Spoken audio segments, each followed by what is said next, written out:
Morning po mga kapatid. Purihin ng Diyos, binigyan tayo muli ng opportunity to share devotion. And our today's devotion is transparency before God. No? Yung pagpapakatotoo sa harapan ng Diyos. No? So makikita po natin na ang transparency ay kadalasan pong na-overlook or napapabayaan po natin itong mahalagang element sa buhay natin bilang mananampalataya upang tayo ay lumago, mas lumapit sa Panginoon. So, ang ating pong scripture reading this morning is makikita po natin sa Matthew chapter 26, verse 36 to 46. But our key verse ay makikita po natin sa verse 38. At babasahin ko po ang sabi ng Bible. Then saith he unto them, My soul is exceeding sorrowful even unto death. Tarry you here and watch with me. So makikita natin dito ang Panginoon Jesucristo nagsasalita. At ito po yung pagkakataon na malapit na po siyang ipako sa krus. Kasama po niya dito ang mga disciples, including Peter. At makikita po natin yung pagiging transparent ng ating pong Panginoong Jesucristo na sinabi po niya sa kanyang mga disciple na siya po ay tunay na lubhang nalulungkot.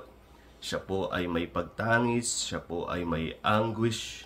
So makikita natin ang Panginoon ng isang dakilang halimbawa ng openness, ng transparency, ng humility, no? So yan din po ang ninanais ng Diyos upang tayo po ay tunay na mapalapit po sa Kanya, maging intimate po ang relationship natin sa Panginoon.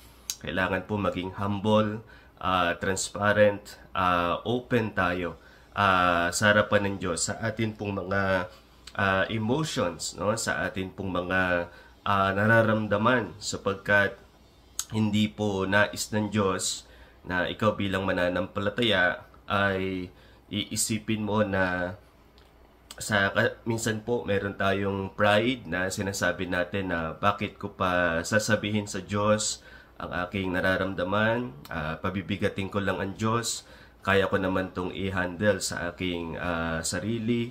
So yun po ay totally kontra sa dahilan kung bakit po tayo nilikha ng Diyos. So nilikha tayo ng Diyos with emotions at gusto ng Diyos makarelate tayo sa Kanya.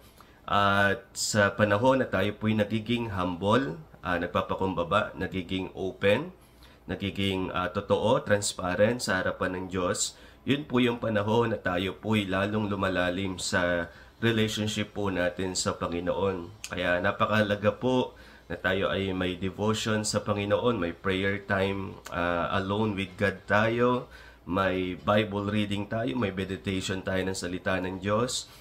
Nang sa gayon may inire-reveal ang Panginoon sa atin, at sa kung ano man pong inire-reveal ng Diyos sa atin ay nagiging totoo tayo sa Kanya, nagiging honest tayo sa ating Panginoon. So ay pwedeng i-reveal ng Diyos ang ating kasalanan, no? Ang mga bagay po na nagbibigay sa atin ng kabalisahan, mga sitwasyon na nagbibigay sa atin ng duda sa Kanya, mga pagkakataon na tayo po ay nabubuhay sa takot. So i-reveal po yan ng Diyos sa atin. At napakahalaga po sa mga panahong iyon ay maging transparent tayo sa Panginoong Diyos. Sabihin natin sa Diyos na kung gusto talaga natin magkaroon ng intimate relationship with God, mapalapit sa Diyos, sabihin natin sa Kanya ano man po yung mga kasalanan na nagagawa po natin, ano man po yung mga nagbibigay ng worry sa atin. Yun po ba ay sa usapin ng pinansyal, sa usapin ng kalusugan, sa usapin ng relationship, sa usapin ng career or business or work. So whatever it might be, mga kapatid, na nagbibigay sa atin ng worries or nagkakos din po sa atin ng duda sa Diyos, or most of the time nagbibigay sa atin ng matinding takot. So napakahalaga po i-confess natin yan sa harapan ng atin pong Panginoong Diyos, sapagkat ang Diyos, tayo po ay may malalim na relationship sa Kanya, ipapahayag po ng Diyos sa atin yung mga bagay na minsan alam naman po natin na very obvious sa ating buhay, And sometimes, ipapakita din po ng Diyos sa atin yung mga nakatago sa puso natin, mga nakabaon sa puso natin na akala po natin nabaon na po natin sa limot.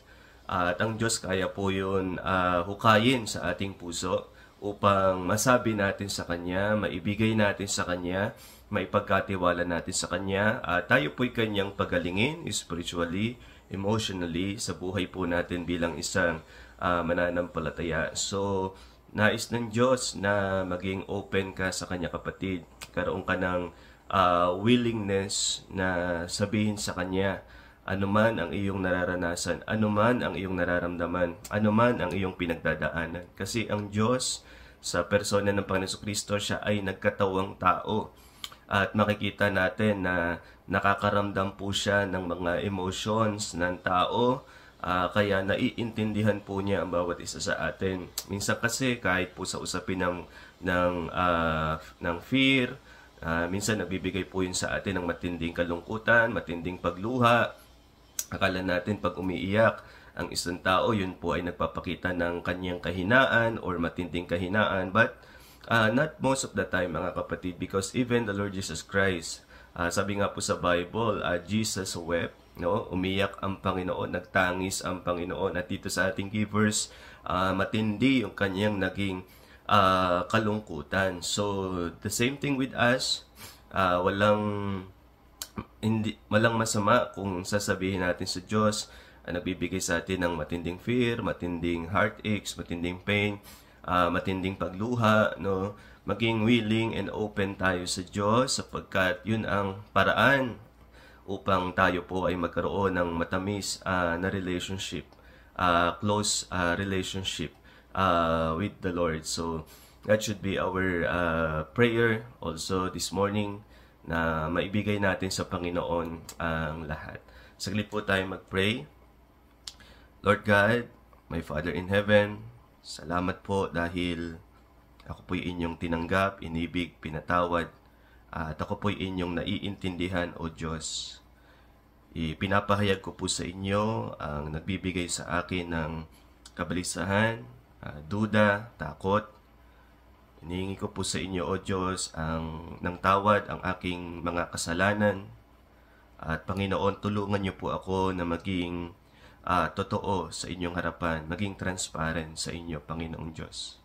Ito po ang aking panalangin. In Christ's name I pray. Amen.